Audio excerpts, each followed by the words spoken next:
Good evening, Kenya. This is Kenya News Alert, and I'm your host, House of Zulfa. Today is the 15th of January of 2025. And as usual, I have brought a guest, okay? So let the guests introduce themselves. Introduce. Hello, good evening, Kenya. This is Kenya News. Yes. As per what our host has told us. My name is Nicholas Kioko. Yes. They call me. You can call me Nick. Nick. You can call me Kioko _ Recipes and Creatives. Yeah. You're welcome. You're welcome so much. How are you feeling though? Asante sana. Well. It's your first time. Yes, it's my relax, first time, you know. Okay? Just relax, relax, sawa. Thank you. So to relax, hapa ni relax tuongelele actually what is going on in Kenya right now. Really? Like you've seen the abductions, sindio? You've seen people being killed, bodies being found in River Yala. You've seen the president not listening to the people. You've seen Mandamano. You've seen CSS being vetted, sindio? And today we just want specifically to talk about these CSS, yes? Sure. Now before tutoke kwenye show ya mwisho that is sema nasi, this is Kenya updates, Kenya News Alert updates, yes? Right. Tumeona Mr. Kabogo, sindio?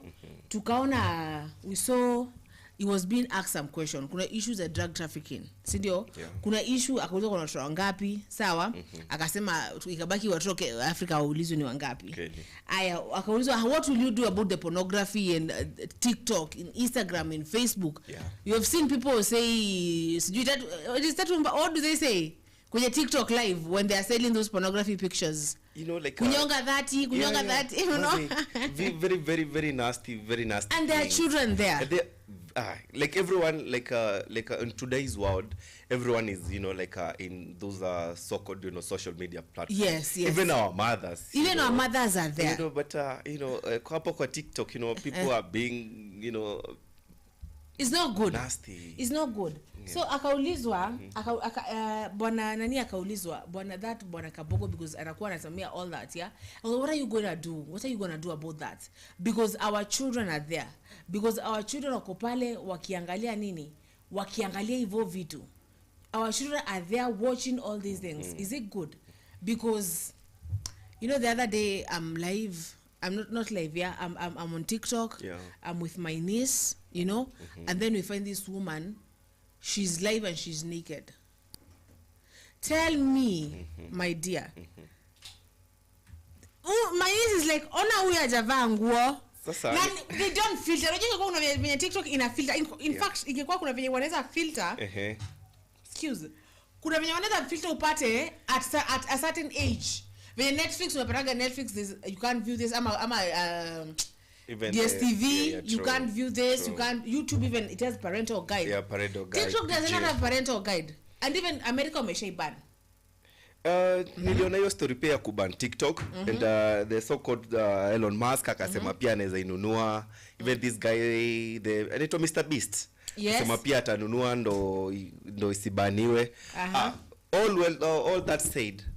Hii maneno ya mtandao sasa it's high time, you know, like we have a one-on-one conversation with our young ones. Tuambie hizi ni vitu ziko. Yes. Because saizi ukiwa na mtu uweze mnyima TV, uweze mnyima computer. So in one way or the other attend up to, you know, ame access hizi vitu. Yes. So it's a high time, you know, like we as parents, we as watu wenye, you know, tumeona hizi vitu tuko na miaka mizuri. Tuambia watu hizi vitu ziko. Yeah, you will find them. You will get them. We used to be told that. Yes, you remember we used to be told, acha kuharakisha eti to want to do this. You will find this. Utakuwa hepa. Nakumbuka hata nikiambiwa, you know, like siku moja hii maneno ya kukimbilia wasichana unatafutana nao, utaoa bibi. Utakuwa na yeye. Unamwona kwa hautaki. Utamwona utaki. Unajua tunaongelea nini? They understand. So it's high time, you know, we have this conversation, some of this conversation with our, you know, young ones, those are our kids, you know. Yes. Tuambie hizi vitu mtapatana nazo. Yes. Lakini mjichunge. Mjichunge cause sasa wanajichunga aje wakati mtu ako 9 years old ako na simu saa hii. You know, it is the digital era.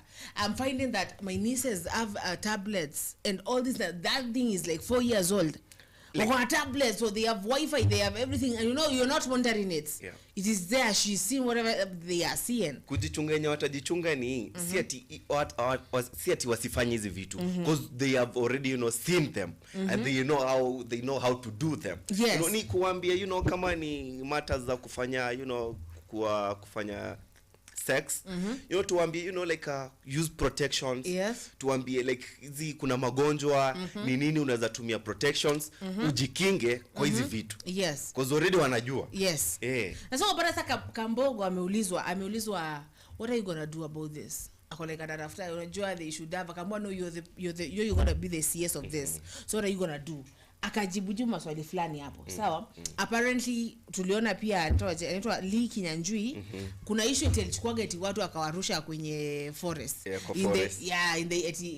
Akijaribu ku beautify Nakuru. Unaona? So akachukua watu akawarusha kwenye sijui Marakwet. You see? Aya. Tuko na issue ya Antoaje Mutaikagwe. There are the 3 CSs that have been vetted, yes, and we're going to see those videos in a few because our producer is working on them, yes. Right. Na tukaona Mutaikagwe pesa za corona zilipotea. He was a CS then. So why do you think that when the president is nominating CSs with scandals kwa government yake? So one thing with this government of ours, the today government, you know, you know, already they have messed up. You know, they have messed up, you know, in everything. Everyone knows that. Everyone knows that, and it's kind of like recycling our waste. So we should call them, you know, like a waste management, you know, recycling, you know, waste management. Yes. There is no way you're going to recycle, you know, like these people of already they've had, you know, those scandals. Na bado unataka kuwaleta tena in the name of ni watu wazuri wataperform. Yes. There is no way. There's no way. There is no way. And this, you understand, this is the government that we have. This is the government that we have. That imejaa wakora sai. Ulisikia juzi mwingine alitusi wazazi wetu akawaita nasty things, and the president was there and a women rep was there. So kitu moja hao watu hizo vitu zote wanaongea like wanajua ni vibaya kuongea vitu kama hizo when the head of state is there. But when you look keenly wakiongea hizi vitu kwa hizo mikutano, president hapo nyuma anafanya kamguu hivi akicheka. So somehow is endo anawatuma, he is entertaining everything. In fact, there's a person who said that Gachagua said that president mwenyewe ndo anambega watusiane. Na yeye mwenyewe Gachagua ashiambiwa watusiane akakataa. So we know our friend. Si ati tumeanza kumuona juzi, we know our friend. But come on, when you get, you know, into some positions, you have to act and behave, you know, in those positions that you are in. You must be diplomatic, if I can say. You know, but how the president and his people venye wana behave kabisa, they wanna behave kama they don't care, wanna behave kama they are clueless, kama like kabisa ni watu wamepotea. Yes. Ni watu wamepotea. And that's why you are seeing the Gen Zs and millennials, you know, wanakataa na government. There is no way where as a president utatuambia, you know, like tufundisha watoto wetu vizuri while you wewe mwenyewe unafanya hivi vitu, unafanya opposite. You know, so venye umesema watoto wetu wamejaa huko hivi kwa mitandao, they are seeing these things, wanasikia, and they are going to act the same way, because if the kama huyo mtu hiyo kitu alienda akasema mbele ya watoto, mbele ya wamama, akasema akawatusi wamama na uchi zao mbele ya president, watoto waliona, it trended everywhere and everyone was reacting to that. So even the Gen Alphas saw that. Na kidogo Gen Z kika tu meme amepotea. In fact kama saa hii natumiwa report ya kwamba ati wamepata mwili. This, in fact, let me read that exactly how it's been said. Nimetuma tu saa hii nikiwa saa hii live. So, a body has been discovered in a river in Ruiru. Kenyans are saying that the man was abducted and killed. So they're saying a mother of all demonstration is looming. That's it, you know. A mother. Let me tell you, we are vetting these people. Let me tell you one thing, Alpha. Like you saw, you know, a day before, you know, we crossed this mwaka, you know, 2025, what was happening, and expect less, nothing less, you know, when it comes to this year. You know, vitu zitabadilika, na mimi I'm not convinced kuona hii serikali tuko nayo hata kufika pale 2027 itakuwa ngumu sana, because what we are seeing ni President Mugani hata miaka 3 ijaisha, you have reshuffled your cabinet, you know, thrice, na bado nasikia kuna ingine inakuja. Yes, the one was the deputy president that is right now might not be. Yeah, sure. Might not end even at mwaka. Kweli kabisa. That will not surprise us, because we have seen it before, and you know, yeah, it's kind of we are expecting it. And it's not good. Ni kubaya. Everything is on a mess. And I'm gonna ask the producer acheze hiyo video ya because I want tumemalizia ya Mr. Kabogo. Okay. If it's ready. If it's there. Yeah, we want to see it again, because we want to listen to these people. Unajua tulisema sisi kuna mimi kama nimesikia timu zake akakuja kusema you know, I used to carry a kahawa on my back. I don't care about your sob stories. Yule mwingine pia alikuja akasema I was a hustler, I used to sell chicken, sisi nimeokoka. We don't have sob stories. Hustler now unasema you are worth, you know, like 3.14 billion. Si au jita mpaka sahi. Yeah. Ana hustle your pockets. Man, like it's messy, you know, like kitu yenye inakasirisha wa Kenya ni, you know, wanaona like pesa yenye tunalipa tax, you know, ile pesa yenye wewe na mimi tunalipa tax, it's being used, you know, like in a bad way. Yes. You know, so we don't gonna sit back and watch this, you know. You know, I'm liking how the Gen Zs have decided, because you know, our parents, mama zero were like, "Aye, wachana na hiyo, unajua ni mtoto wa." But then that's the thing that used to go. Ni mtoto wa fulani. Anakujanga anachekesha mama anawabai chai hapo na kasukari ka 50 bob, and then those mothers are just like, vote for that guy. But Gen Zs are like, no. Napenda hivyo. Juzi nilikuwa home, you know, and I met this auntie of mine. She's almost she's 80 plus, you know. She's 80 plus, you know, na alikuwa na her colleague there. Nikapenda how, you know, those grandma and grandpas of ours, you know, like we are in the same size, kila size, si ati ni Gen Z peke yake. Wamejua pia. Kila Mkenya amechoka. Did you see that video? Yeah. Of Nakuru where mshosha alikuwa anapiga off DCI apparently. Yes. So there's a comment here. This Kim is saying total politician akiabductiwa wanapigia Nudin Aji na president direct. Nudin is the president of NIS. Yes, Nudin. Yes, Nudin Aji akuje amwachilie, wanampigia, that is mtoto wa CS Justin Muturi. Yes. And then wamaskini akiabductiwa wanapigia Nudin akuje, lakini Nudin Nudin Aji. Yeah, continue, go on. Kimani, what's up, man? Huh? You should do like stand up, man. You should just decide one day, we'll decide Kimani is doing stand up. Sawa? Okay, so Nudin Aji anakuja kwa nini, but kwa hii Aji. Okay? So the thing is that, yes? So Mrandi alikuwa anasema CS Muturi alikuwa anasema ya kwamba Nudin told him ni mimi niko na mtoto wako. Direct. Yeah. If that is a whole CS nyinyi mnasema nini? What was the main point of abduction? I don't know. Okay, so anasema mmeona kijana ametolewa kwa river, aliuliwa karushwa kwa mto. Thika Road is messy, maandamano. But the maandamano is brewing. Maandamano is bad. In fact, now hata ile maandamano ilivuka parliament. Now maandamano. The real that was like, okay, let's test the waters. Yes. This maandamano, and how many people you gonna kill? Come on. Like hata mkikuja na hizo mtaua watu wangapi? Wakenya wamechoka. That's the point. That's it, you know, like and you add the power to the people. Power to the people belongs to the people. You forgot that the power belongs to the. Na sasa ubaya wanacheza, you know, like we Kenya saizi watu wamesoma, people are exposed. Yes. Like, people like watu wako na a lot of information, people can access information. Yes. So there is no way. So kama kitambo tuko information kwa computer moja iko parliament yenye kuzifikia. Right now everywhere you can access, you know, information. I have the constitution here. Yes, I have whatever here. Yes. I know your entire Wikipedia here. I know everything about you here. That's power of technology. Yes. These leaders of ours wanalalamika na hiyo mtandao na hiyo mtandao ndo walikuwa wanatumia ikawaweka kwa hizo positions. So tafadhali tuache kupiga kwa kelele kwa vitu zenye, like let's tutafute vitu relevant tuongelele. You know, we should be having a discussion of how, you know, like how we gonna build Kenya, how we gonna do. Why are we here still talking about vitu babu zetu waliongelea? inaendelea. How is it fighting for things that were being fought 07 kama tujazaliwa? Why are we still here? I always feel so bad, you know, when I see the head of state akisimama, you know, juu hizo magari zao kubwa kubwa. Alafu the thing that is telling Kenyans is about, you know, ati vijana mufunze. What's that? Tufunze vijana nini? Wewe umefunza wako mzuri. Yes. You saw what the matatus were doing, you know, the other day, you know.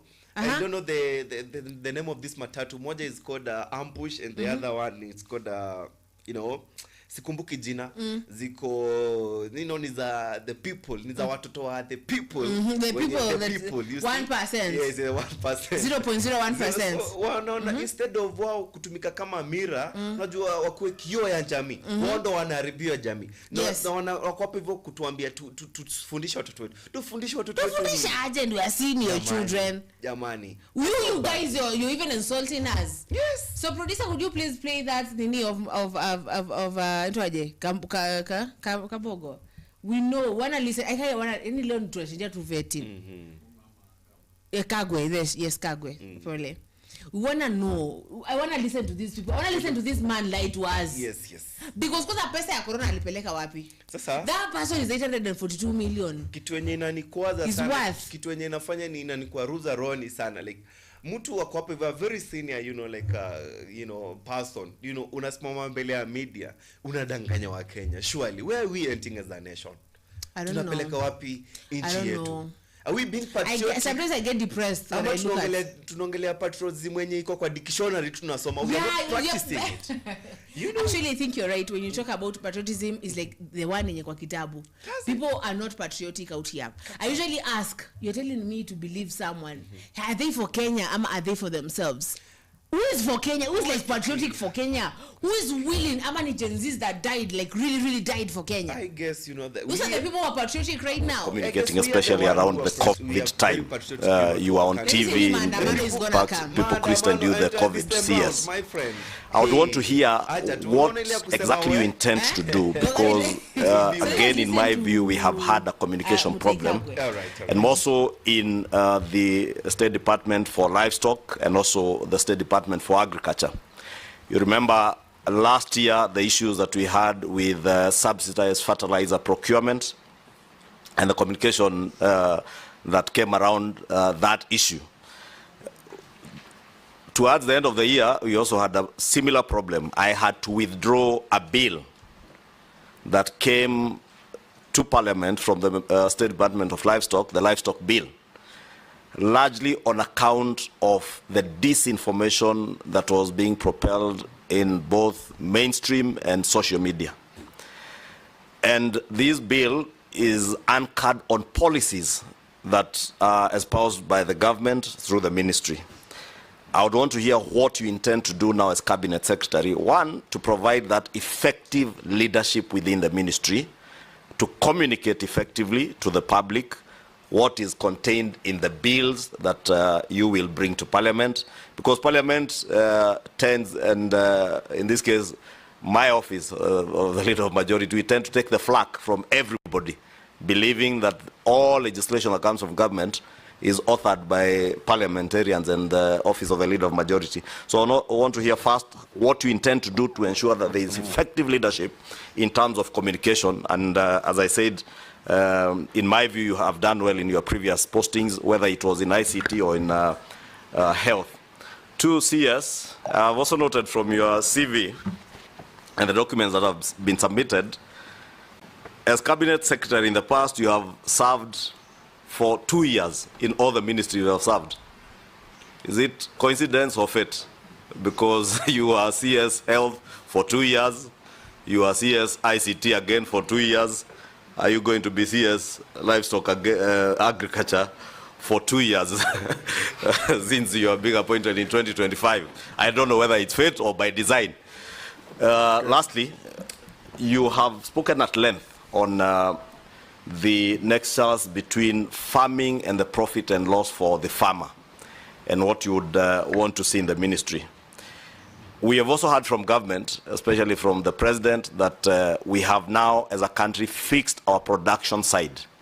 I would want to hear, and again, based on your training as a student of commerce, What exactly do you intend to do to ensure that there is a proper nexus between the productivity that we are saying we have increased, whether it's sugar, whether it's maize, whether it's rice? How do you link that to markets? And bearing in mind that coffee, the coffee you are speaking about drying in your younger years, most of the marketing is on the Ministry of Agriculture. It's in our State Department, in cooperatives, I think. Whether it is milk, again, you produce, the marketing is with someone else. Coffee you produce, tea you produce, marketing is done by someone else.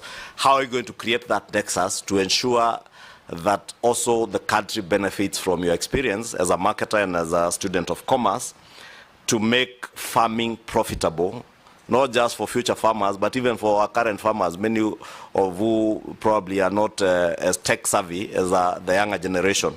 And I would really want, I was looking to hear when you spoke about the P&L, how you intend to get that nexus between the good productivity that we now have to making profits for farmers to make it profitable, because that's the only way you'll be able to sustain. This sector has been riddled by cartels, whether it is in the tea sector, coffee sector, milk sector, there are cartels all over. And we have seen in the past people come into this office, very good-looking people like yourself, with very good intentions, but they get swallowed by the cartels. Thank you. How do you intend to protect yourself from being swallowed by these coffee cartels, tea cartels, milk cartels?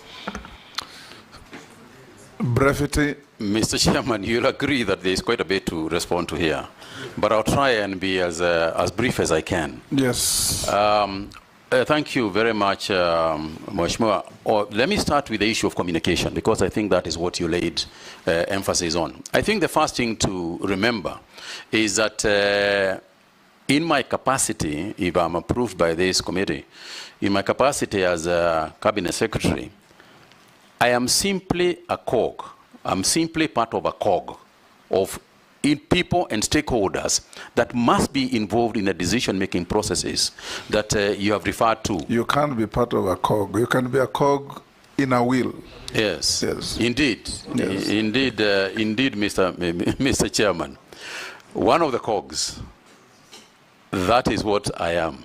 And Mr. Chairman, the long and short of it is the following, that it is not possible to make progress in that area unless we work together with the stakeholders. We have got to have a consultative approach to these things. Cows belong to individuals. Maize in chambers belong to individuals. They don't belong to the government. You know, coffee in coffee farms belong to individuals. So any decision that we make has got to be made with those individuals who are the owners of the of whatever products and commodities that we are going to be discussing. That's number one. Number two is that they are experts in these areas. I'll tie that up with what you said about COVID, the issues of COVID, which I'll come to on its own at some point if the chairman will allow. And to say the following, that part of the reason why there was so much necessity of communicating virtually every day to the people is the weighty issue that was at hand. You are talking about life and death of people. And therefore, you need to keep them abreast with any issue that is developing in relation to their own lives. Because that is what it came down to. Similar, and that's why we had a press conference virtually every day, whether it was made by myself or other players, other ministry officials. It was determined, we determined that that is the way we were going to handle communication to them. Now, to do so, we got the right information from the people who are technically qualified to give that information. We had epidemiologists, you know, led by one Dr. Professor Anzara, who informed us about the right thing to tell people and the information that people need in order for them to make their own decisions. So the first thing is that we have got to be consultative. We have got to make people, we have got to consult people, we have got to consult the owners, we have got to the owners of agriculture, we have got to consider the experts of agriculture, so that as we make progress, we move together, we work together. If you take an example, and I mentioned coffee, even sugar, you cannot make decisions about sugar unless we involve the person who is actually going out there growing sugar, on day-to-day basis. The sugar actually belongs to him. And there is also obviously consultations with the other bodies. For example, this organization, the National Assembly and the Senate. There are institutions that are involved in what we are doing at the ministry. And if you remember, Mr. Chairman, that agriculture is essentially a devolved function. In Schedule 4 of the Constitution, there are the areas that are supposed to be handled by the county governments, and it divides it into areas that are also supposed to be handled by the national government. So we have to involve the stakeholders who are going to be largely, and to a large extent, the county governments. So in terms of communication, I want to be clear that we are going to establish a very robust communication system that is going to be both in mainstream media as well as social media. And I know that Mr. Chairman, the Honorable Leader of Majority spoke about the ills sometimes, the negatives that come. I think sometimes we have to agree that in this day and age in the democracy, we have got to take both the positives and the negatives, and they are going to keep coming anyway, and that is not going to change. So I think for me, what I would like to do is use the same social media, use the same mainstream media, work with the fourth estate to try and disseminate information as much as I can to the farming community. And it won't be the first time, because during the period you have referred to, during the COVID period, part of the key players in terms of dissemination of information and the buy-in to the activities of government was actually members of the fourth estate. They are the ones who assisted us to succeed. And I want to say that my intention is to continue to work with the fourth estate as openly and as transparently as I can. We will be criticized, and that's fine too, because oversight is part of their job. So I intend to keep very closely, to work very closely with them. The area of social media. Social media is an area that has come to both help us. It helps us a great deal. There is also the negativity in the social media. And I know that, Mr. Chairman, if one were to talk broadly and say leadership has been made that substantially harder, through social media. But part of the hardship and headaches that one gets from social media is also part of the way that we can communicate more easily, to our people, because they are also on social media. And that which you cannot change, you might as well use, because we are not going to be able to change some of the communication channels that exist. And indeed, we can use them very positively for ourselves. Mr. Chairman, there was a nexus that the Honorable Leader of the Majority wanted me to explain, and that's the issue of the PLL and the production capacity that has clearly increased. It's a fantastic example of what I'm talking about. The reason why the production has increased is twofold. One is because of the good climates that we have fortunately experienced. But two, and to a large extent, is also subsidized fertilizers. It's part of the reason why this increase has come in almost all products, both cash crop and as well as food crops. There has been an increase. Now, when you increase production, and you are able to save on post-harvest challenges, it means that the farmer gets this bigger quantity that he has got. But the market is huge. The market for these products is not just here. The market for both livestock as well as crops is both in Kenya and external. Information about the markets is what has largely been missing. And part of this is also the deployment of technology. Because now, with a mobile app, you are able to tell where tomatoes have got better prices instantly.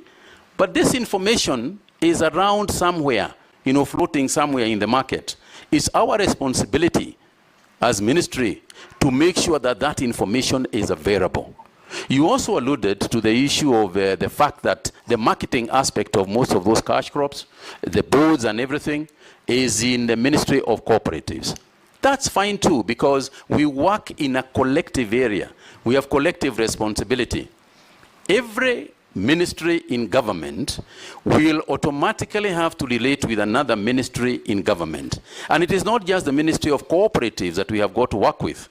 We have got to work with the Ministry of Energy, for example. Right now we are waiting for the Ministry of Energy to connect to Kenani, to the Kenani leather park that the ministry is establishing. We are waiting for the Ministry of Water, to also connect water. So we will have to work collectively. We have to work together.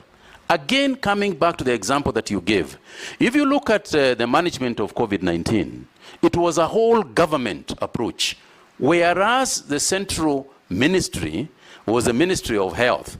The activities that were happening, keeping law and order, the Ministry of Health does not have any askaris. That is Interior that was assisting us in keeping order.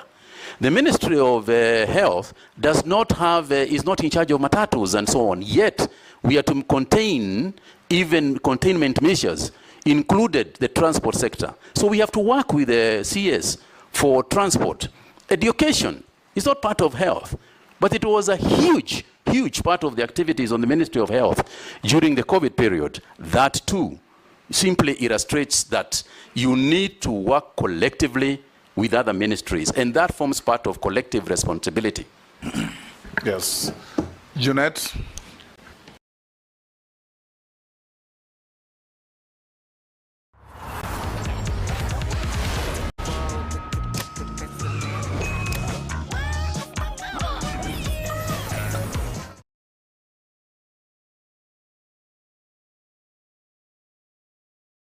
So, natumai umesikia huyu kaka amefanya kazi from alikuwa CS of Health for 2 years, alikuwa ICT for 2 years, and now atakuwa CS of Health. Na pale nasoma comments, alafu you can tell me what you really learned about that. Yes? Okay.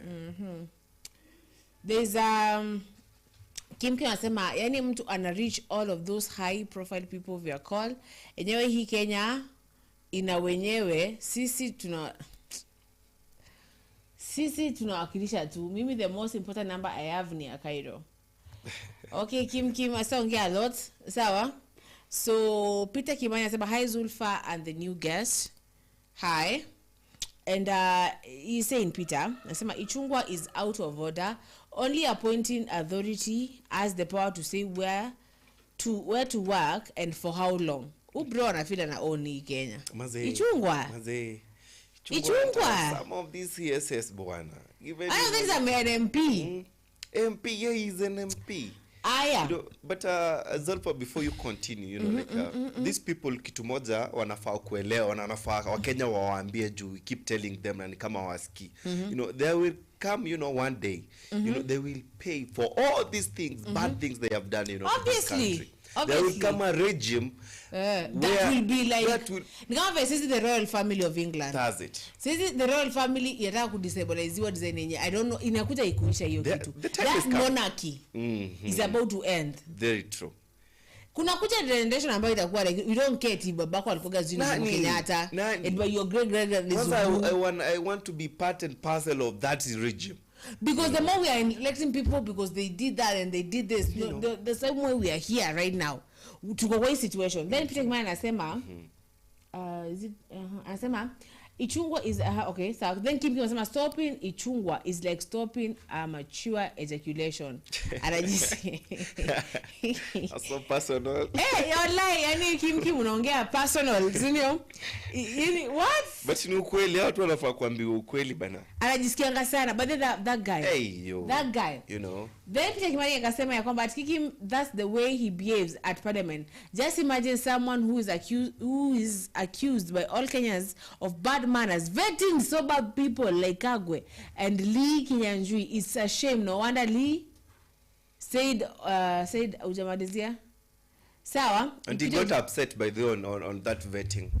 He got But upset. then, how? Yes, really upset. Yeah. Let me ask you, that guy, who mtu vet watu for their good nature and for their good behavior and for their good conduct. Yeah, it's like it's like telling ule mwizi wa kijiji, aida anafaa kuwa like pastor kwa hiyo kijiji, anafaa kuwa chief wa kijiji, mwizi wa kijiji. They're just sugarcoating these people, you know. That's the government we having like today. It's just coating these people because they know them. They know each other. They know each other. That's the thing. Wanataka tuendelee tu kusaidiana kwa hiyo kazi.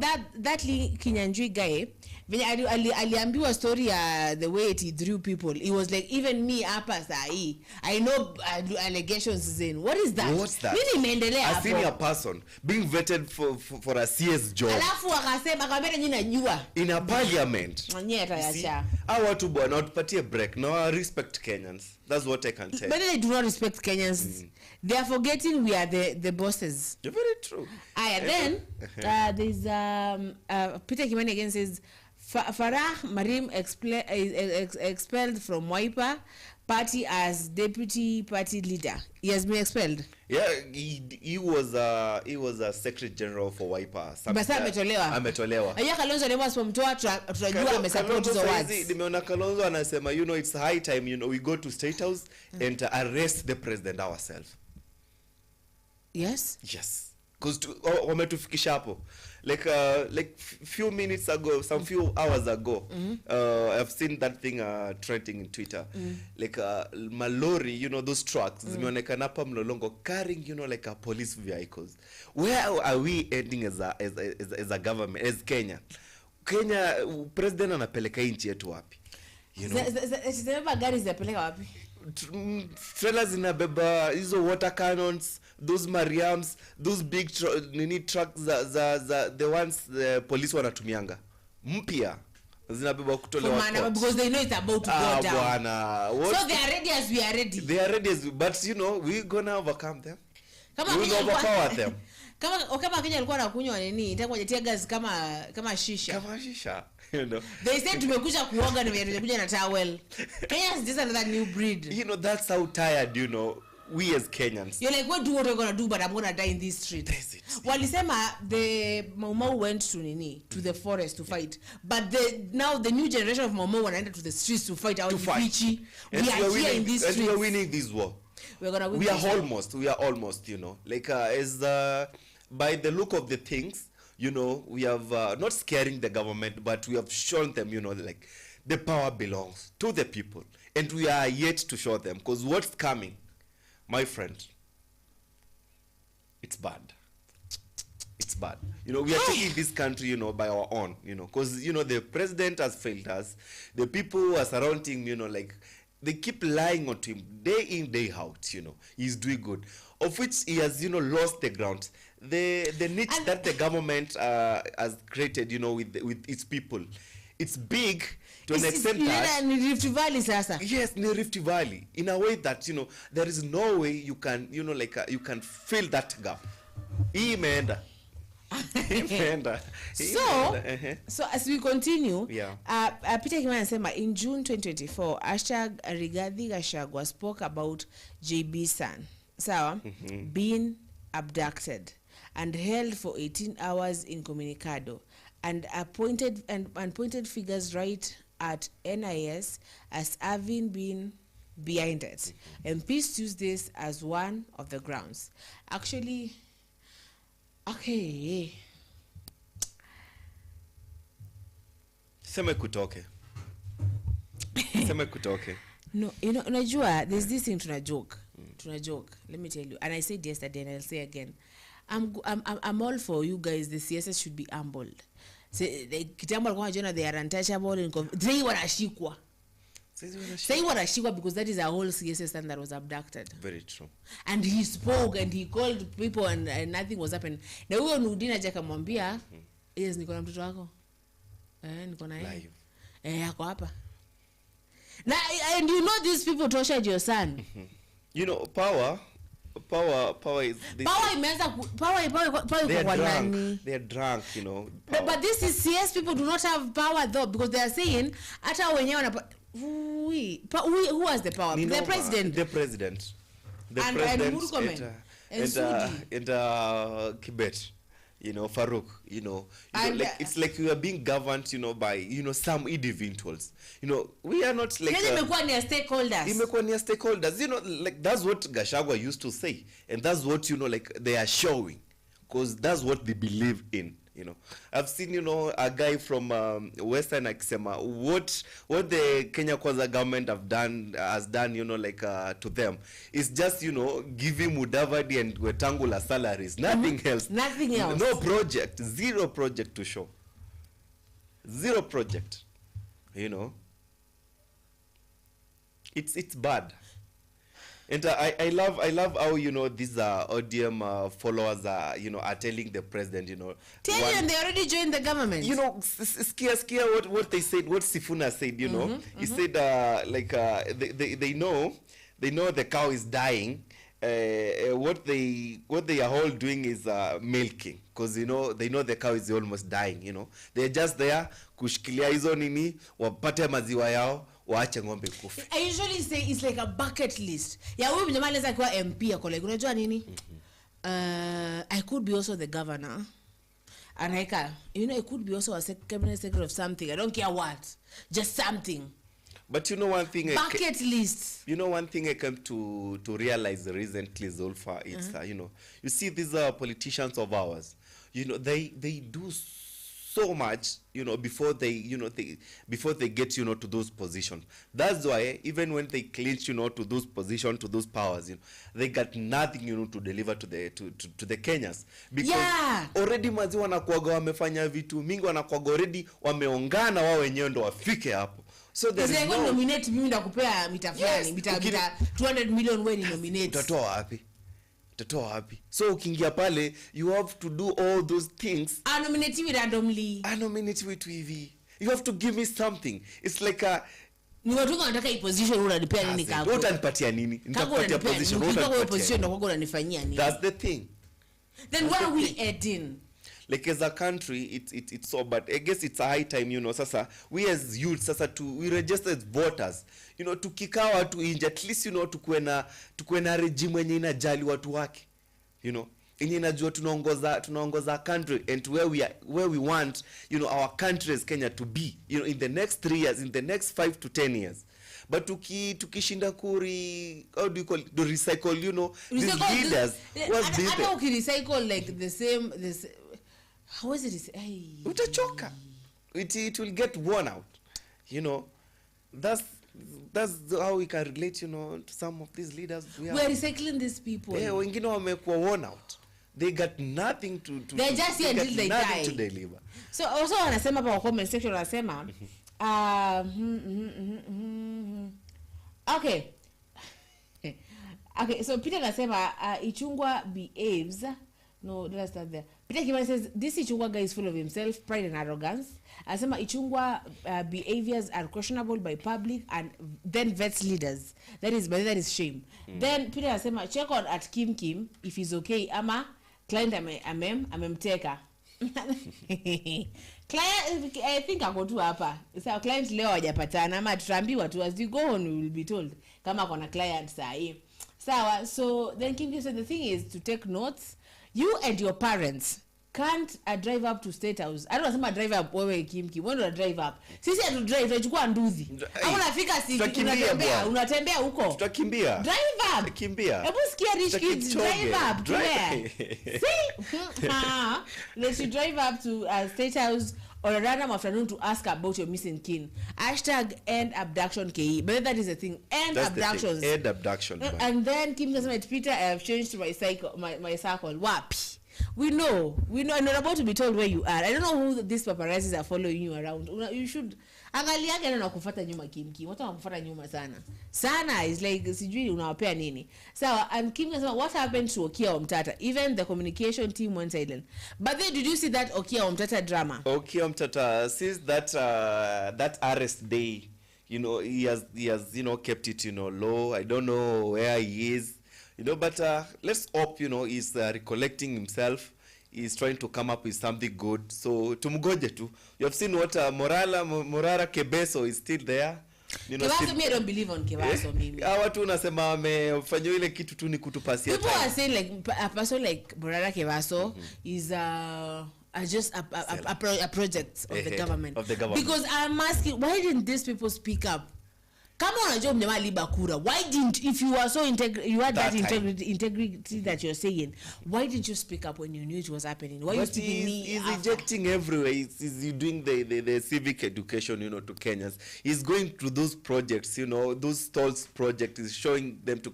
Let's give him credit where due. There's a journalist who used to work for this station. Okay. Don. Don used to work with Morara.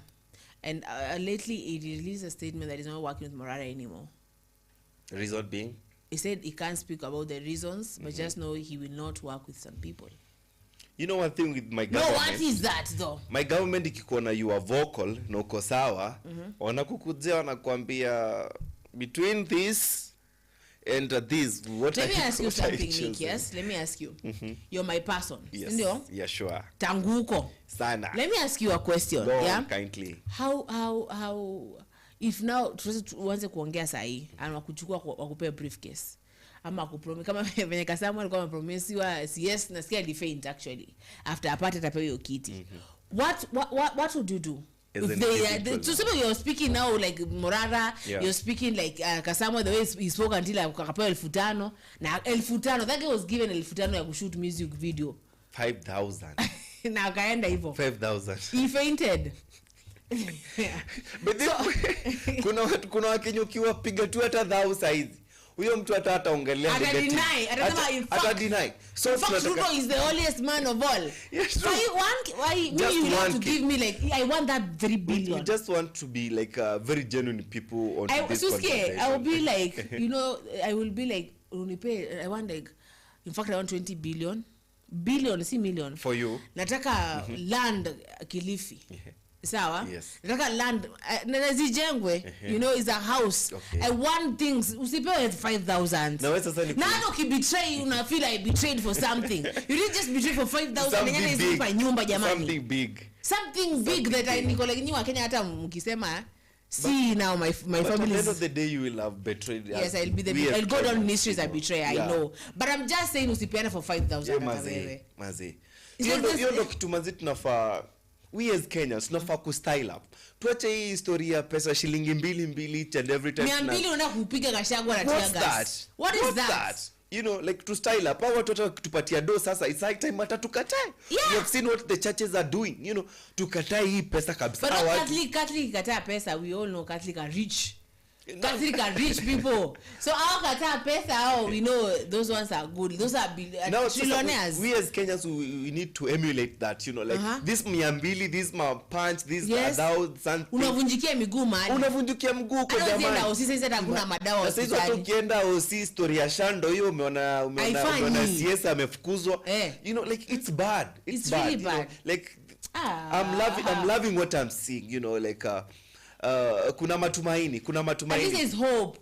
There is hope. Yeah, there is hope, you know. So Peter is saying, sawa? Peter anaambia Kim tuko rada. Sawa, tuko rada sana. Tuko rada Kim haujui.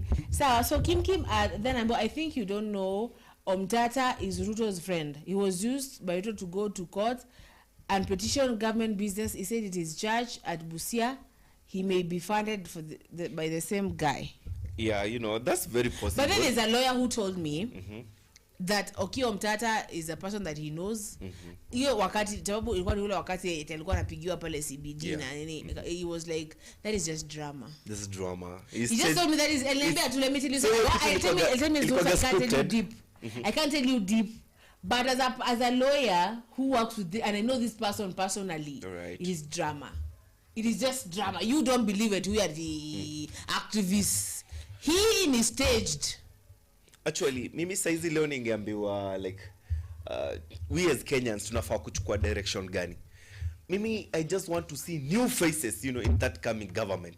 new faces, people that you know have not been in the game even before. You've never had. People have. You've never had even there are people there. That's Our own to connect. Like, the grandfather was here. See, the mother was here. The father was here. You're not connecting them with anyone. In fact, zero connection. Zero.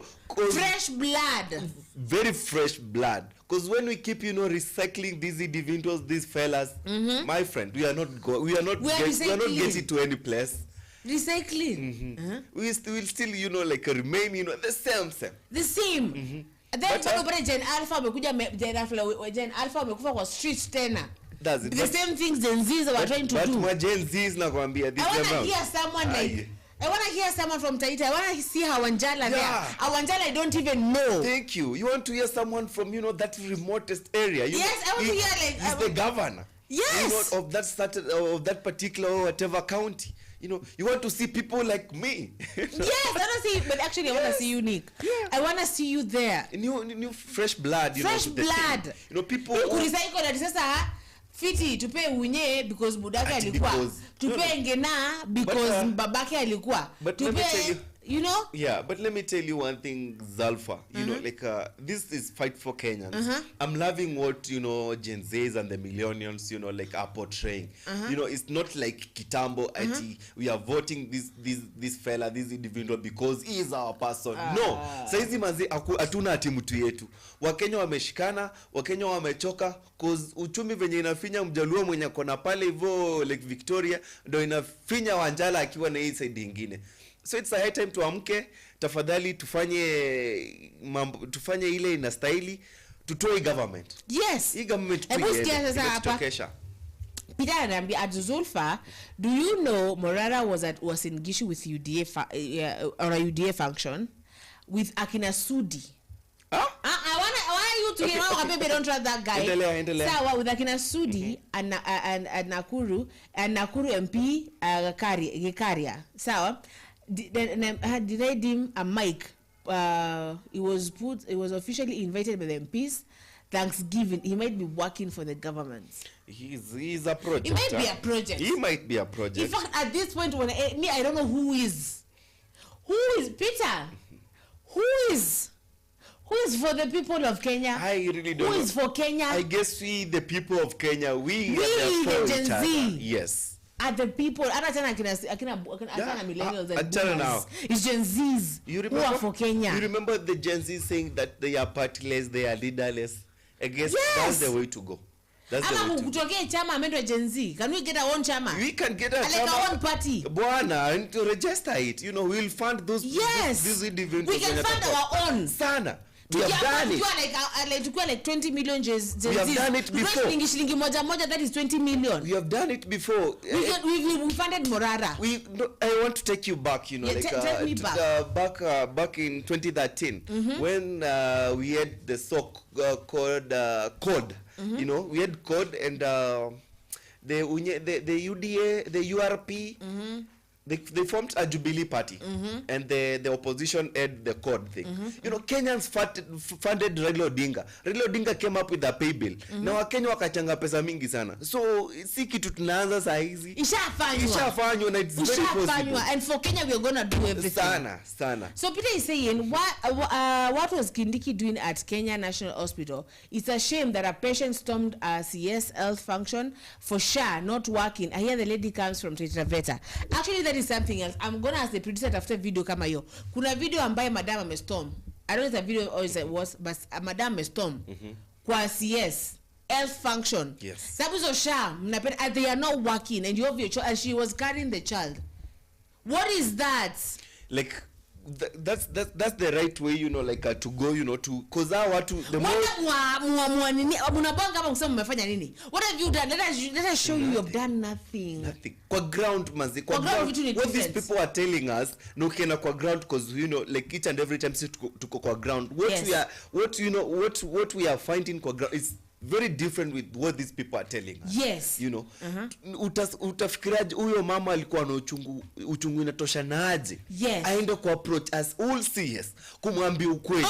Stop telling people that this thing is working. It is not. Look at my child. It's not. Shame on you. Shame on you, Yes, you know, that shame on you. Shame on you, you know, government. You know, because whatever What is you do that? is not right for the Kenyans. It's not right and just for the Kenyans. We They need elected to you be shown. Yeah, they need to be shown. And now, where we are ending, you know, like what Gen Z showed them, you know, by Yes. storming their houses. Yes. Hiyo ni kuanga kionjo. I guess, and I'm just, I don't know. Well, hey, it will be bad. Let me tell you, nimeambiwa it is maandamano, it is storming. I don't know where it is storming, but I'm told kama hiyo mwili imepatikana and that guy was abducted. Yeah. Now people are like, you know what? I think we didn't really show you what we meant. We didn't to mean what we are saying. What comes into your mind when, you know, the head of state, you know, like stands, you know, on a podium to address, you know, the citizen, and what he can say is like, mnyinyi mnanieka kwa kaburi ya imaginations, nitaweka kwa kaburi ile ya the real kaburi yenye inaonekana. What's that? Yes. The head of state telling, you know, like is this there's something of that sort, like really. Use that for that. Let me tell you, that Faraha guy, I heard that he said he's gonna kill if he was the president, he would have killed 5,000 Gen Zs. Gen Zs. By And now. that man spoke. Alipewa mic, akuzimiwa mic. Akakuja tena akatusi uchi wa mama zetu. Wa mama zetu jamani.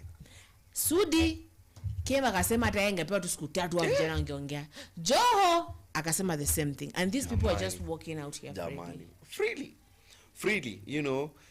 It's you know, it's so unfortunate, you know, to have such, you know, leaders with us wenye kabisa hawana utu, you know, hawana utu. They are just there, you know, for their bellies. Yes. And their stomachs. Yes. Actually, I don't want to include their families there, because sijui kama they jali their families, because jamani, you know, you have mzazi pia. Yani, yeye akisema uchi wa mama zenu, ama yeye ana mama ama aki. Na mnataka watoto wetu wa behave. How? Na mnataka aje watu wa behave. How? You know. How do you expect ukisema tufunze watu? Why don't you first discipline your government? That's it. So like these people who are surrounding the president, you know, like each and every day, you know, bado wanamharibia kila siku, day in day out. Jina yake. And you know, someone said no matter, you know, like how president, you know, does it, you know, to bring people, you know, on so-called, you know, bread-based, you know, government, yes. You know, he has lost it. And there is no way gonna retrieve. Na mnasema is gonna come 2027 again. Aje sasa, hata sidhani kama 2027 itafika. My guy is going. My friend. Kalonzo amesema we are going to arrest this guy. Sasa amesema tunaenda status to arrest the president. On what basis now? Watu wamechoka kabisa. Like everyone is tired. Hakuna pesa. Yes. Hakuna pesa. Biashara zinafilisika harder. Day in, day out. Life is getting more harder. And that was something to about to represent. In fact, what is our leaders wenye hata wafanyangi, you know, public participation, you know, wanaenda tu pale hivyo kwa bunge tu kudanganyana, tumekuwa ground, this is what we have collected. Na sasa hizo nothing. Sijui kama watu wanafikanga kwa ground. Watu ni kumit na huku kwa mahoteli Kempiski, you know, kucheka huko, the next day wako State House wana collect bahasha, you know. Yeah, they really don't good. care about, you know, what's happening to their fellow, you know, Kenyans. Let me tell you, it's not good. So there's that video. I want to see that video of Mr. Producer. That video of we need to storm State House and arrest Ruto. That is Jeremiah Kioni also urges. Yeah, Jeremiah Kioni. Yes. He said we need to do what? To storm and arrest. So if we could get that video, we could just appreciate Sana. Atucheze. Guy. Like mambo imechemuka kila mahali, not only in Nairobi, or like it's like in all parts of Kenya. Watu wamechoka kabisa, watu wamechoka. So Pisho anasema ni Gen Zs, ni Gachagua and Gen Zs watashikana. Sawa? And then Kim is saying that the thing that gives me the greatest pride is that Kenyans have realized they are more powerful than elected leaders. Actually, that is Any kama kuna kitu ilifanya nikakuwa proud is seeing that old woman slap that DCI officer. Very true. And Kenyans screaming and telling that mwachilie. Mwachilie, we don't know who mwachilie. And in fact, aumtoi hapa. If you have to kill all of us, kill of us na atoki hapa. That is the power. You know, the power. Any the power for the people. The power belongs to the people.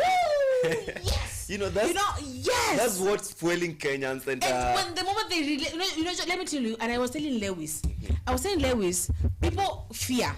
You even in like in life. Yeah. You fear. Unakuta una jam. Unaogopanga kidogo, but the moment that mtu akisha jam sasa, fear inawaga that they're like, you know what, I have nothing to lose. Thank you. Twende. That's where Kenyans are like right now. Let me tell you, I have many Kenyans telling me, I'm ready to die. I'm ready to be abducted. I'm ready to be tortured for Kenya, but I'm not going to live in a country where I can't even pay. Kenya. I am seeing my child go to sleep without food because the life is getting higher. Imagine. I am hearing my neighbors' children, all my brother has been abducted. Even I am ready to die for Kenya. For Kenyans. These people, what they are doing is like they are traumatizing, you know, we as the citizens, you know. And you try to imagine kama wametraumatize sisi na watoto wetu wenye watakuja wapate kuko aje. You want to live your Gen Alphas in this? You want to leave them in this kind of life? No way. We are learned, we are exposed. Like, do you want to grow for your child to grow fearing? Unaogopa mtoto ametoka abductiwa. Is that the life that you want your child to live? I don't want that. Erini sikue na wao, Erini fight, you know, like for today. But today you die for what? That's the thing. They do the Nkimanthis ndo hawa sasa.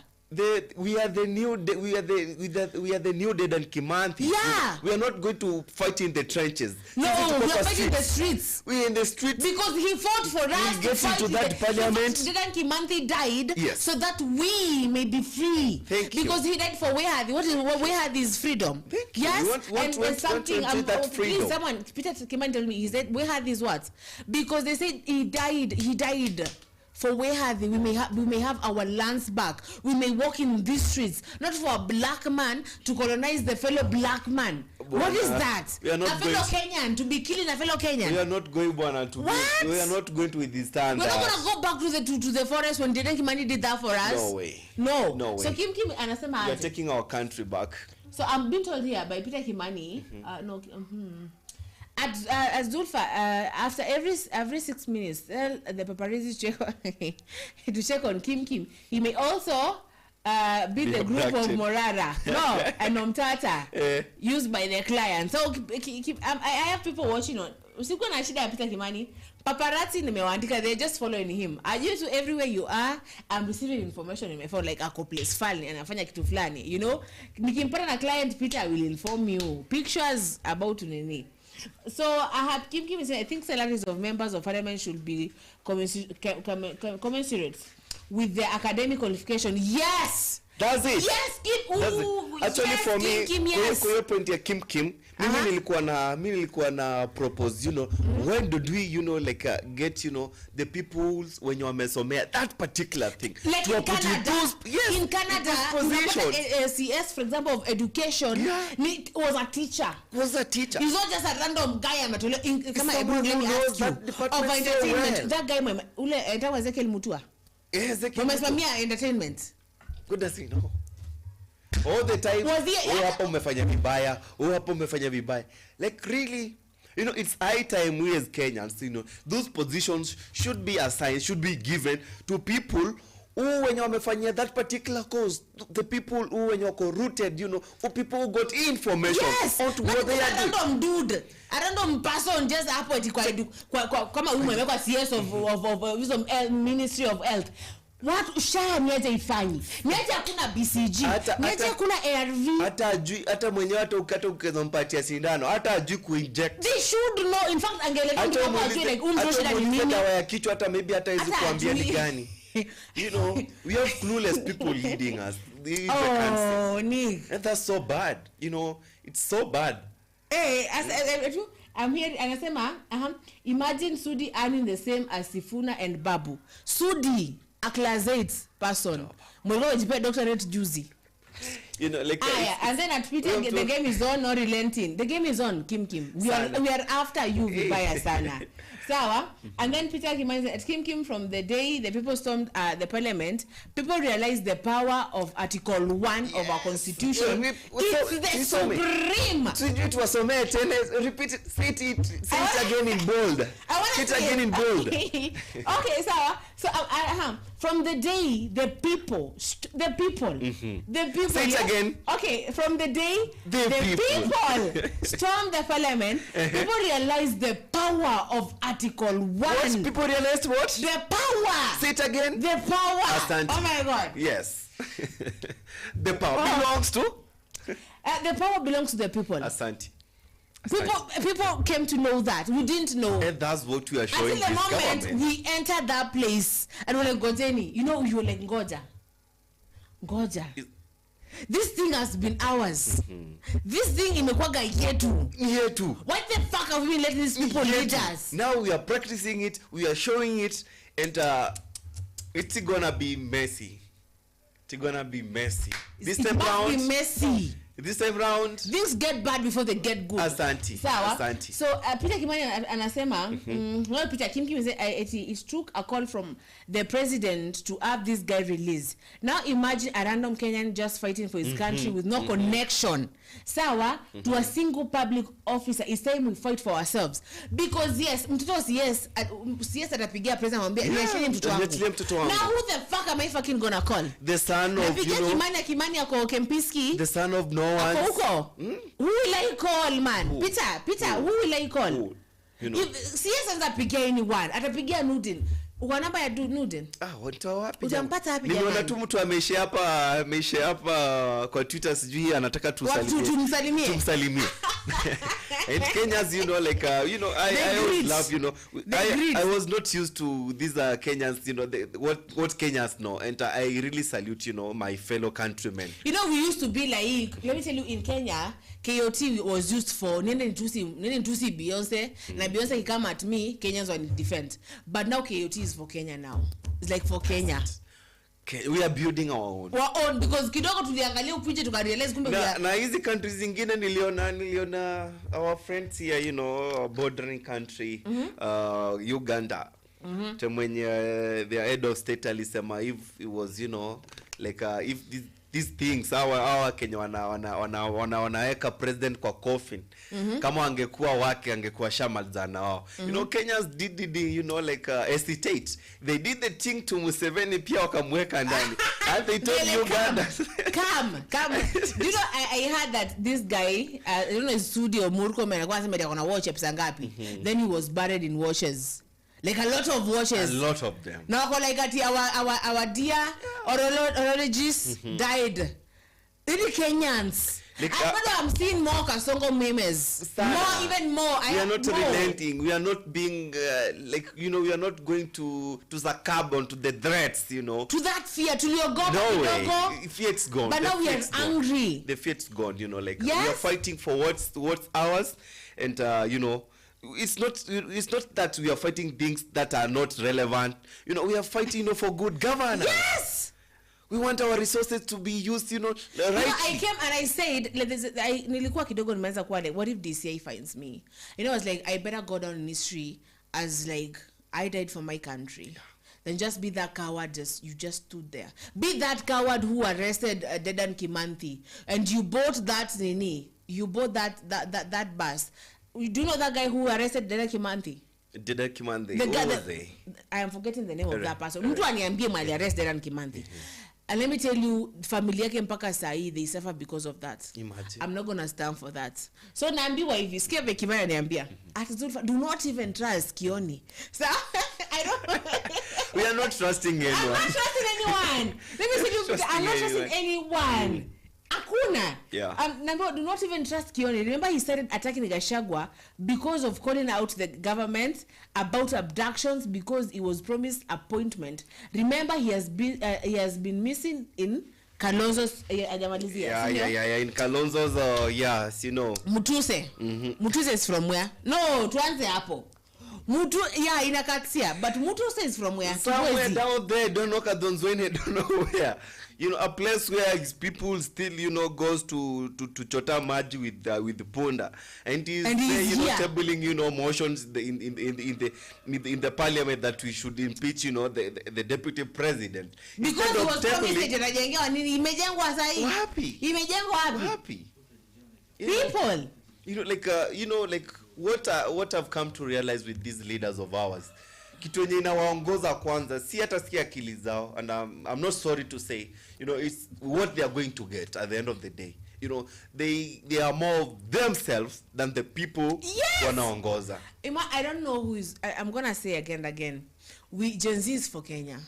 It's Gen Z for Kenya. Gen Z's for Gen Z's. Gen Z's for Kenya. There's no leader out here who is for really for us. And the moment that we know the power is in our hands, it's us. But the power is. Na tukiacha ipite ifikie Gen Alpha, they're gonna die more. They wanna die more. You know, we don't want, you know, them, you know, to suffer what we have gone through. We are going to fix this country. We are going to fix this nation. And si kesho ni sasa hivi. Kama si sai ni sasa hivi. Very true. So I'm being told also Zulfa Kioni ni kigeugeu. Pia until he was attacked by people of Morima in an event, he said he has no fight with Gachagua. So alikuwa anapigana until the moment. You know, there's this sijui Mwangi wa Wairia. That person talked trash about Kenya, about Gachagua. You know, he talked even trash. I don't know if Pia may interact, you know, on even our security agencies, you know, the cops. We are wamechoka. You know, like everyone is tired of this regime. Everyone is tired of this government. Even our very own, you know, like polices, you know, like those people in Dara. Umechoka wanakuambia kabisa. Tumechoka. Kuna huyu activist anakuaga is a karao. You know, he always says that, you know, whatever is happening is bad nini. Saizi leo ameshikwa. Alikuwa amepelekwa kwa DCI ajibu mashtaka. Mashtaka ni askari. Juu ya kusema ukweli, he is tired of this government. Whatever he's doing si mzuri, you know.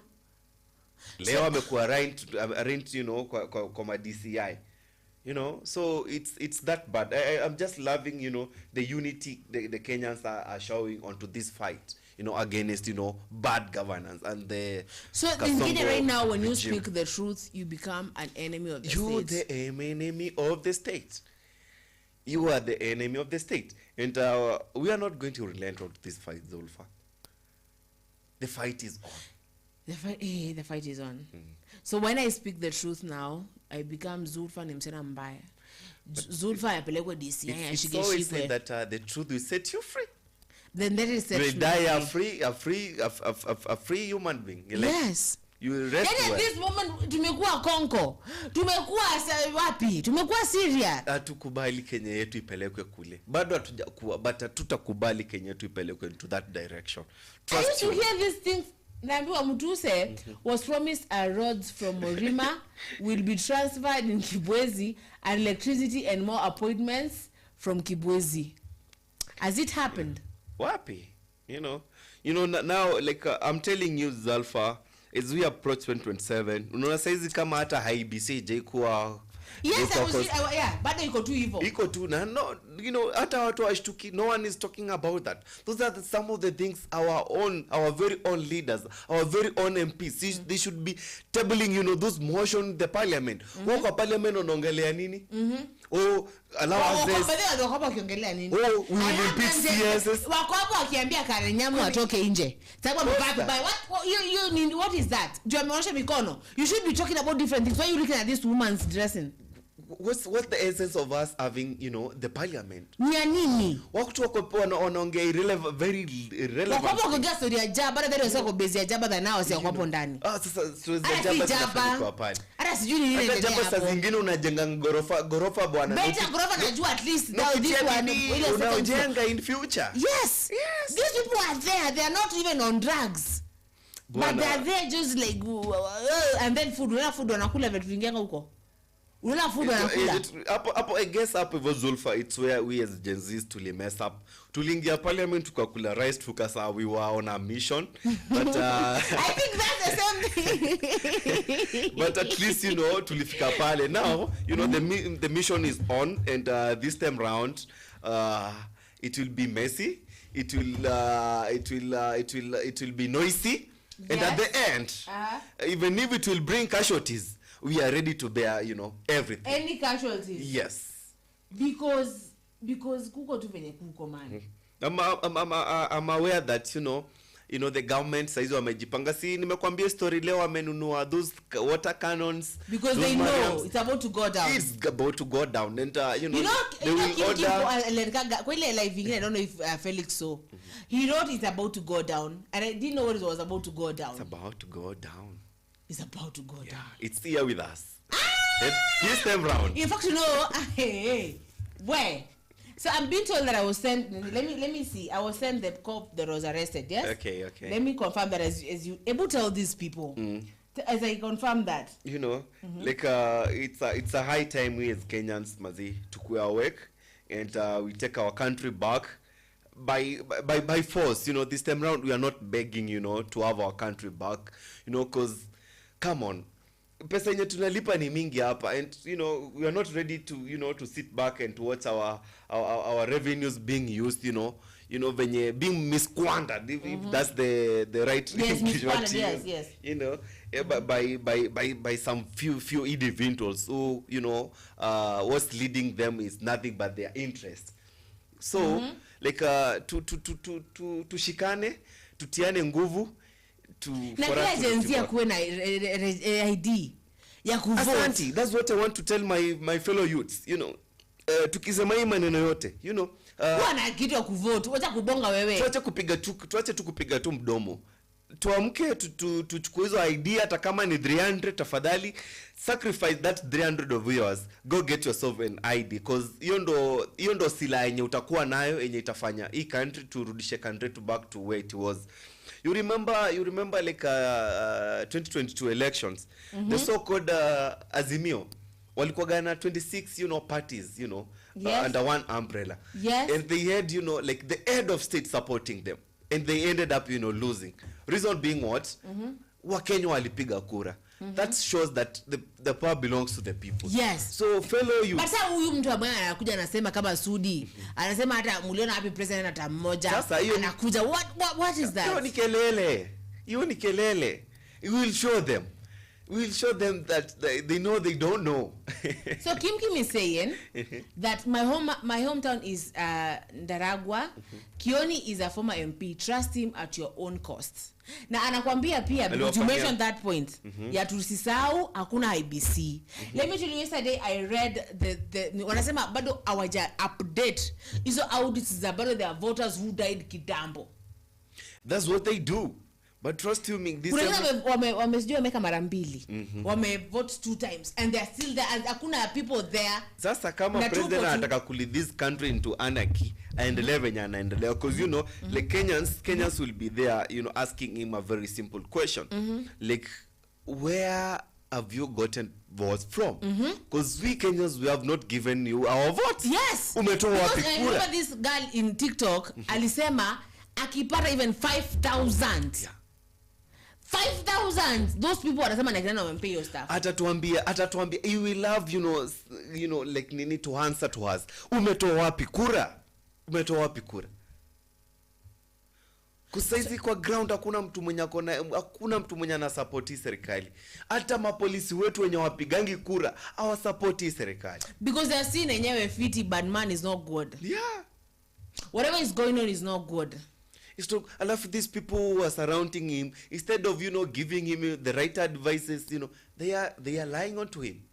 They are lying onto him, and they are making him believe onto his lies, of which zimefika mwisho.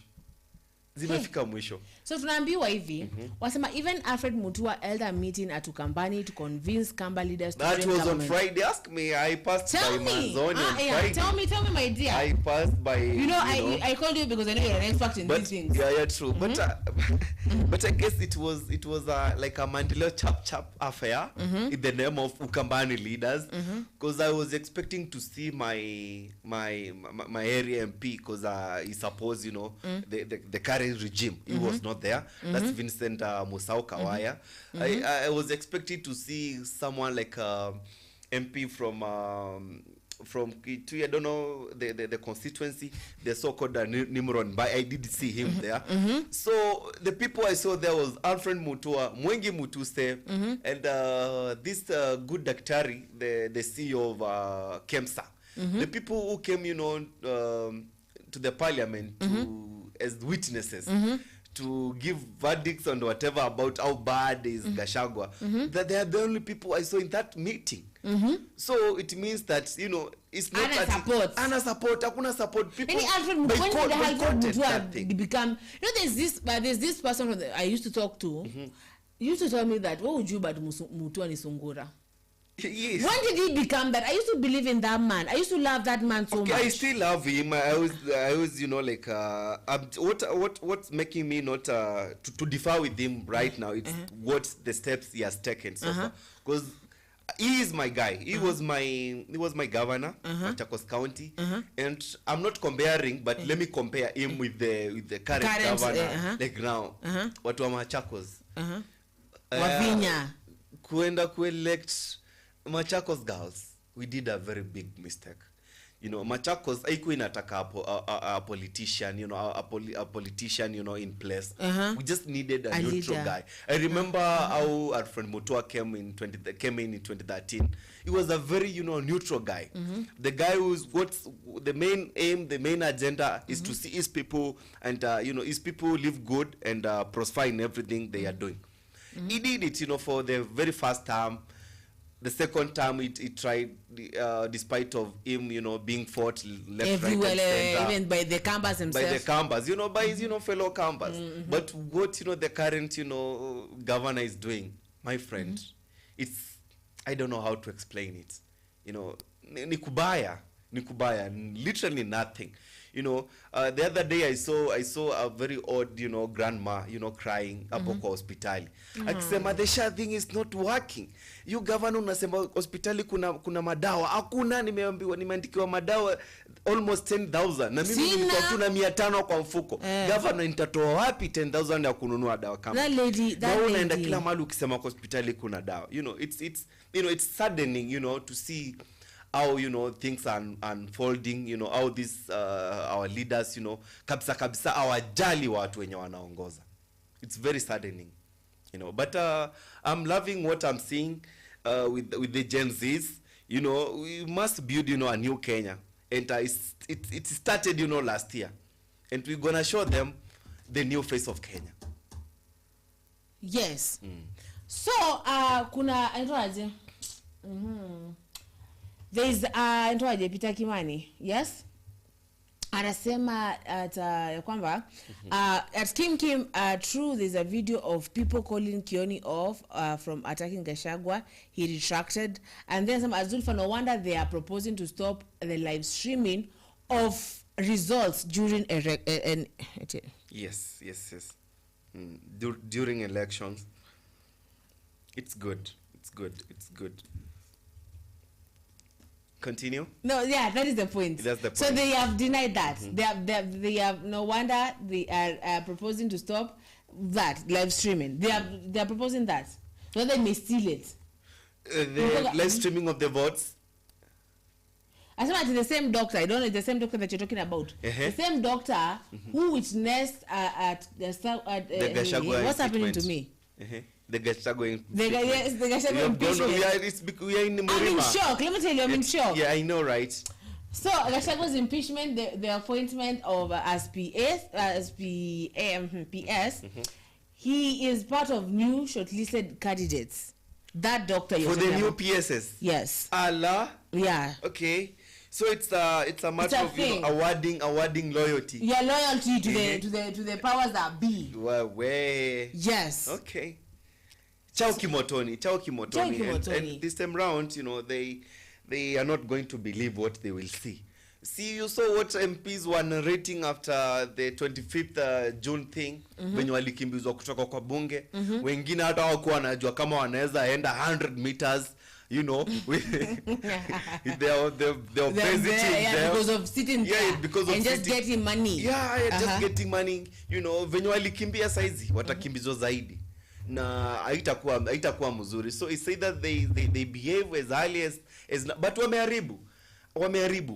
There is no way they can retrieve themselves back. What's the good decision yenye naweza advise wafanye tu is just to resign.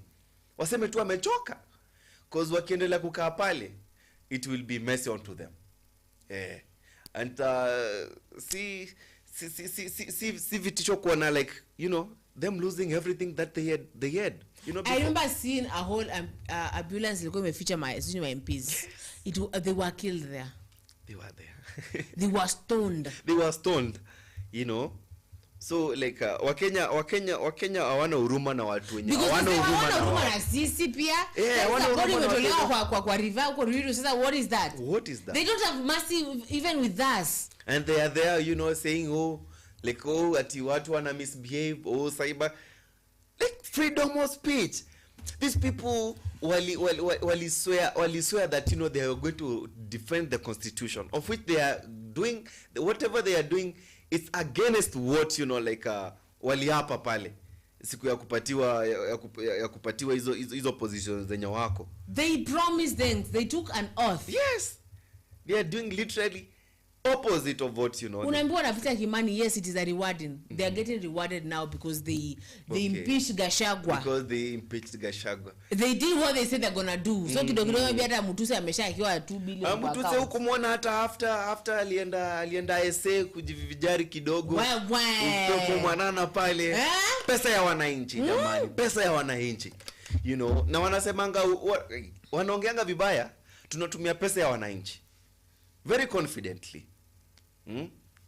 Very confidently. Bila kuogopa. You saw the other day, you know, I don't know, like someone was importing a car, you know, via ilikuja na dege, not just a very big machine, and you wonder, whose money is this? Whose money is this? Inatoka mali ya umma. Mali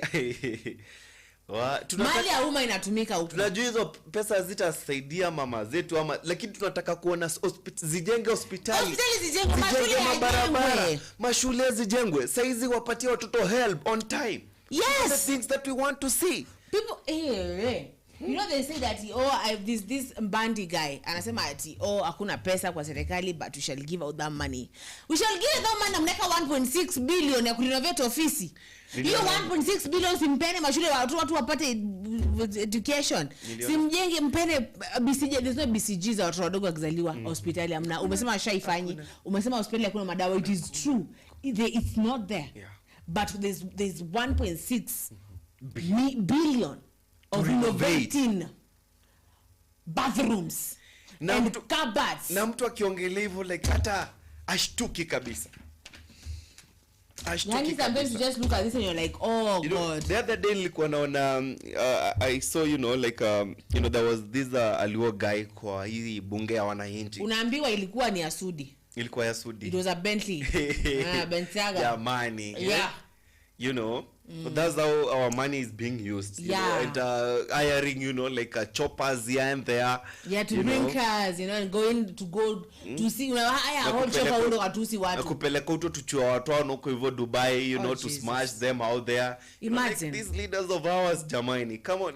Like, I heard him say, mjawali ulikuwa ni Uasin-Gishu ama Uasin-Gishu. Uasin-Gishu. So there is Uasin-Gishu and Uasin-Gishu. Okay, you know, I get it. I connect the dots. Na ni mali ya umma inatumika kupeleka these people. Imagine. These ladies ambao, hey. And I'm not going to blame the ladies. Because lady, if you get Sudi, go. Go. Me, I'm not gonna say what. You'll be like, baby girl, go. Baby girl, go. Utilize the money. money. Kula mali ya umma at least to civilian na kula imali. Si ndio? Huyo mtu mwenye anasema atamaliza Gen Z, si pia ukikula pesa yake atakufanyia ile kitu. You know, so I was telling you about what I saw in the so-called bunge la wananchi. This thing made me, you know, like realize, you know, we are in this fight not as tribes but as Kenyans. That Luo guy was saying that now that we laws tunasema tuko kwa pesa. Wewe niambie. Unateseka ama uteseki? Unasema mtu wenu kwa pesa. The band is yako CS treasury. Yes. Tunasema hako hapo. But what has he benefited you? He is there. Yes. What has he benefited us? You personally and you as the Luos. Yes. Despite of him being there as the CS. Ni mjaka mwenzetu. Tumesaidikana nini? Akauliza swali lingine. Like Mombasa, the coastal region, like each and every time, like inakwaga background, inakwaga ground ya ODM. Akauliza tu kweli, tuseme tu kweli. Hii Mombasa inakwaga ground ya ODM. But what have you benefited from that? Yes. What have you as an individual? Sema wewe personally. You personally, what have you benefited? From that being the way hospitali hazina dawa. Barabara zinakaa vile zinataka. Jamani.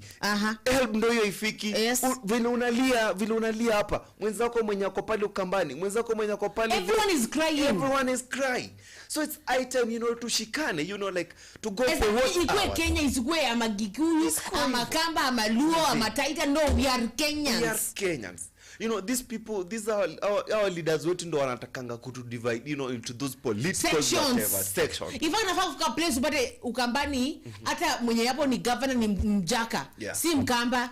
Mwenye yako is not that tribes nini. Because those includes kutuvide mtu mweneza waongelesha na language yenu. Apana, let them speak Kenyan. Let them speak, you know, like for the whole, like kama hiyo meeting yenye tumetoka tukuongelea saizi za Alpha, that meeting yenye ilikuwa inaendelea uko Machakos. Sijui ilikuwa inaitwa Eastern whatever kitu kama hiyo. I don't remember the title ya hiyo meeting. So instead of, you know, like kusema we are having, is the labor CS, let's have these talks, let's have this conversation as Kenyans. Not regionals, not at this side of Kenya. To a conversation as Kenyans. But to keep let them speak Kenyan. Yes. Don't come here speak it Kikamba. Speak Kenyan now. New. Yes. So unaambiwa exactly hapo unaambiwa even speakers on National Assembly are ferried by were ferried with the ambulance. Then ukaambiwa pia even the Muslim guy from the EACC was rewarded. He was. I saw it yesterday. Unaona? Alipandishwa is the CEO now of the EACC thing. Imagine. Aya ukaambiwa pia kwanza hii government imejaza tuchiwawa kwa hizi ofisi. Sawa? Amend this government in for us, especially uko parliament tuchiwawa ndo tumejaa uko. From procurement to registry. Ni uto tu tuko uko. Tuko tu. But I'm not gonna blame the Chihuahuas. Because they are there for their families. Wakomboka man. Wakomboka kama huyo ni civilian kama mimi. Wacha civilian akule yodo pia. Now is these people now? Then there's a but wakiwa hapo wakikulewa pesa, kweli wanaambia watu kweli. I don't think you're going to tell but these people they know the fact. Ni vile tu they are trying, you know, like to act like that. Hawajaisikia na waoni ni nini naendelea. Naona anaona bara alifanya only good. Then Peter anasema Zulfa, do you know that Sudi gets 300 million from Nairobi County for garbage collection which he doesn't collect? Sakaja.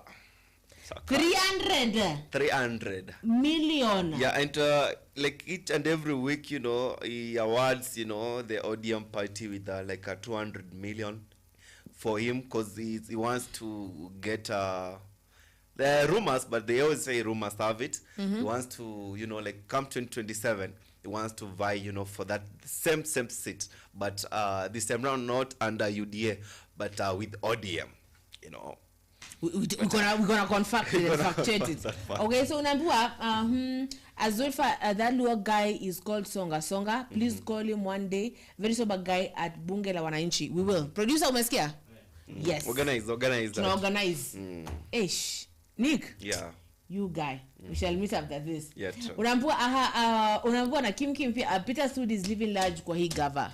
That watu wana adjust to Mike akisema nyinyi atakuja tena tu bwana atakuja tu tena tu bwana. These people are yielding much, you know, from this government, but ni wanajua you know, these are government yenye yendi mahali, so they are just there, you know, to milk, you know, because others are milking, so why not us? Na tuko hapa, let us milk. But why don't we milk it and then just spread it? You know, we should be milking this, milk it to spread it to your people. You know, that's it. Do some good thing to your people. You know, not just being there. Not just being there. So, guys, Nick. Yes. I'm gonna give you 2 minutes. All right, because time pale naisha. Sawa? 2 minutes. You tell the people something. Yeah.